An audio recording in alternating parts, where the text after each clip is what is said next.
Hello दोस्तों, नमस्कार। आज है 29 अक्टूबर और हम 29 अक्टूबर से बनने वाले करंट अफेयर के क्वेश्चनों पर डिस्कस करने वाले हैं।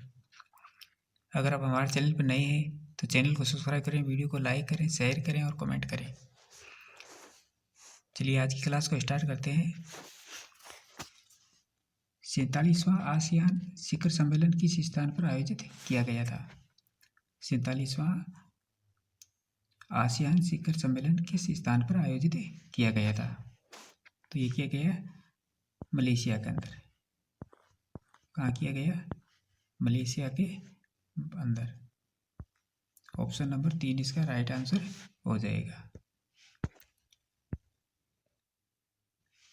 मलेशिया के अंदर 26 अक्टूबर को कुआलालंपुर में 47वां आसियान शिखर सम्मेलन का आयोजन किया गया था। समाविता और स्थिरता विषय पर अन्य शिखर सम्मेलनों के साथ 47वें आसियान शिखर सम्मेलन की भी मेजबानी की गई थी। कब? 26 अक्टूबर को। कहाँ? मलेशिया के कुआलालंपुर के अंदर। नेक्स्ट क्वेश्चन है कि भारत के 53वें मुख्य न्यायाधीश निम्न में से किसे नियुक्त किया जाएगा? यानी भारत के जो 53वें 53वें नंबर के जो न्यायाधीश है वो किसे नियुक्त किया जाएगा? तो ये किया जाएगा न्यायमूर्ति सूर्यकांत शर्मा को। किसको किया जाएगा? न्यायमूर्ति सूर्यकांत शर्मा को। ऑप्शन नंबर 3 इसका राइट आंसर हो जाएगा।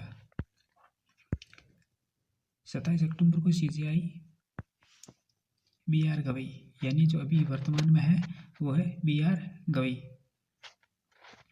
ने अगले CJI के तौर पर जस्टिस सूर्यकांत शर्मा के नाम की सिफारिश की है। सुप्रीम कोर्ट के जज बनने से पहले जस्टिस सूर्यकांत हिमाचल प्रदेश हाईकोर्ट के चीफ जस्टिस रहे थे और जस्टिस सूर्यकांत है वो 53वें CJI होंगे और CJI गवई का कार्यकाल 23 नवंबर को खत्म हो रहा है।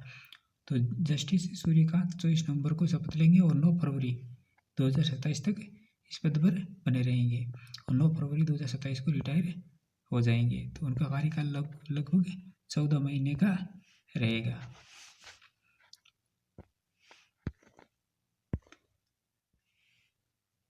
अभी जो हाल ही में जो बंगाल की खाड़ी में जो विकसित हो रहे चक्रवात को किस देश ने मोन्था नाम दिया है?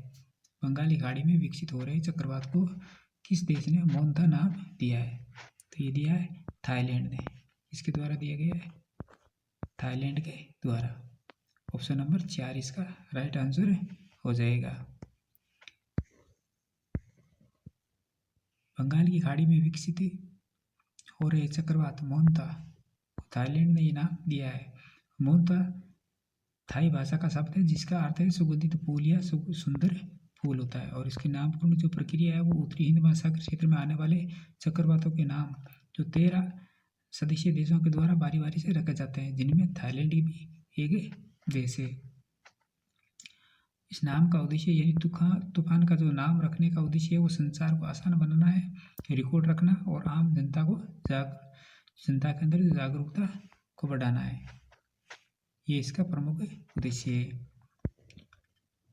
नेक्स्ट क्वेश्चन है कि बहरीन में आयोजित तीसरे एशियन यूथ गेम्स 2025 में भारतीय वेटलिफ्टर प्रतिस्मिता भोई ने कौन सा पदक जीतकर इतिहास रचा था?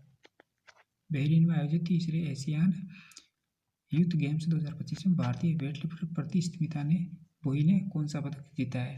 तो जीता है स्वर्ण पदक। कौन सा पदक जीता है?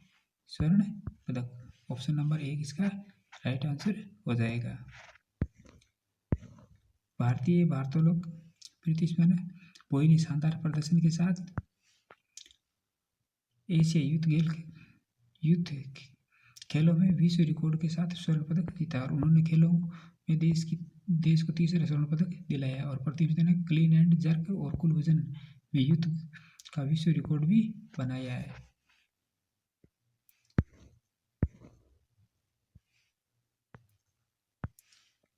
कैथरीन कोनोली को किस देश का राष्ट्रपति नियुक्त किया गया? कैथरीन कोनोली को किस देश का राष्ट्रपति नियुक्त किया गया है? तो ये बना दिया गया है आयरलैंड का। किस देश का? आयरलैंड का। ऑप्शन नंबर 4 इसका राइट आंसर हो जाएगा। कैथरीन कोनोली को आयरलैंड का राष्ट्रपति नियुक्त किया गया और उन्होंने 2025 के चुनाव में के बाद आयरलैंड की 10वीं राष्ट्रपति के रूप में चुना गया है। कैथरीन कोनोली एक स्वतंत्र राजनीतिक है और वे 11 नवंबर 2025 को आयरलैंड की राष्ट्रपति के रूप में शपथ लेगी और वे आयरलैंड की तीसरी महिला राष्ट्रपति होगी।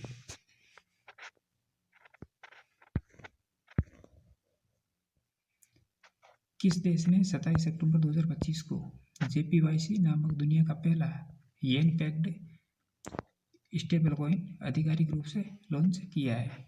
किस देश के द्वारा 27 अक्टूबर 2025 को JPYC नामक दुनिया का पहला येन पैक्ड स्टेबल कॉइन आधिकारिक रूप से लॉन्च किया है? तो ये किया है जापान के द्वारा। किस देश के द्वारा किया गया है? जापान देश के द्वारा।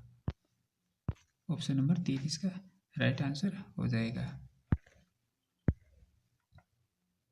जापानी कंपनी JPYC ने 27 अक्टूबर 2025 को JPYC नामक दुनिया का पहला येन पैक्ड स्टेबल आधिकारिक रूप से लॉन्च किया और ये टोकन पूरी तरह से येन डिपॉजिट और जापानी सरकारी बॉन्ड के द्वारा 1:1 समर्थित रहेगा।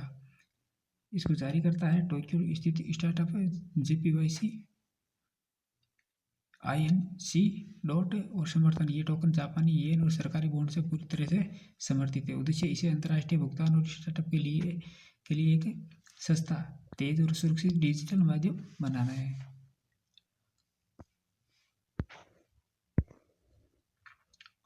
नेक्स्ट क्वेश्चन है कि किस देश के स्टार्टअप स्टारलेस टेक्नोलॉजी ने फेलियन कॉन्स्टिलेशन नामक परियोजना की घोषणा की है, जो दुनिया का पहला सैटेलाइट नेटवर्क होगा जो 3 आयामी यानी 3D हवा के डेटा को कैप्चर करेगा। तो यह है हांगकांग। कौन सा देश है? हांगकांग यानी चाइना के अंदर। इसका ऑप्शन नंबर 4 है इसका राइट आंसर हो जाएगा। मौसम विज्ञान में डेटा की कमी को पूरी करेगा ये फेलियन कॉन्स्टलेशन। वर्तमान में 3D विंड डेटा यानी हवा की गति, दिशा और ऊर्ध्वाधर कोण मौसम विज्ञान के लिए सबसे जरूरी है, लेकिन सबसे कम मापे जाने वाले घटकों में से एक है। अभी तक मौसम विज्ञानी की सीमित मौसम गुब्बारों और वाणिज्यिक विमानों से प्राप्त आंकड़ों पर निर्भर है, जो केवल छिटपुट जानकारी देते थे। अब इस स्टारलेस इस कंपनी को दूर करेगा और ये 6 उपग्रहों को एक श्रृंखला के अंदर तैनात करेगा, जो प्रति घंटे और किलोमीटर स्तर पर 3D विंड मैप्स तैयार करेंगे। और पहले 2 उपग्रह का परीक्षण अगले 18 महीनों में किया जाएगा, जबकि पूरी श्रृंखला जल्द ही पूरी तरह से तैनात की जाएगी।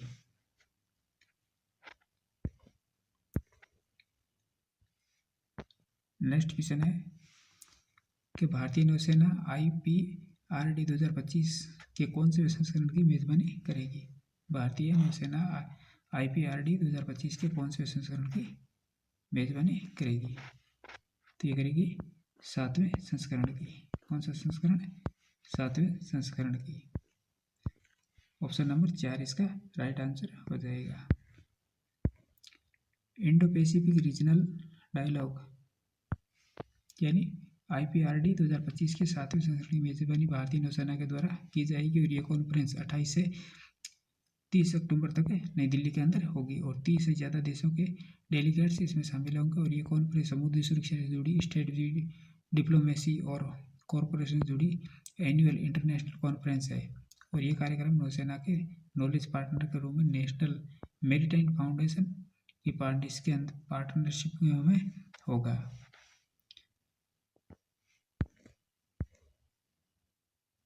प्रीवियसली क्वेश्चनों का रिवीजन करते हैं। तो भारत देश पहली बार APAC AIG की बैठक आयोजित करेगा। और हाल ही में मोहे युद्धपोत ने भारत मॉरिशस का 18वां संयुक्त हाइड्रोग्राफिक सर्वेक्षण पूरा किया है। और हाल ही में प्रोफेसर जयंत विष्णु नार्लिकर को भौतिकी के क्षेत्र में अद्वितीय योगदान के लिए मरणोपरांत विज्ञान रत्न सम्मान से सम्मानित किया गया है। और आसियान का 11वां सदस्य देश ईस्ट तिमोर बना है।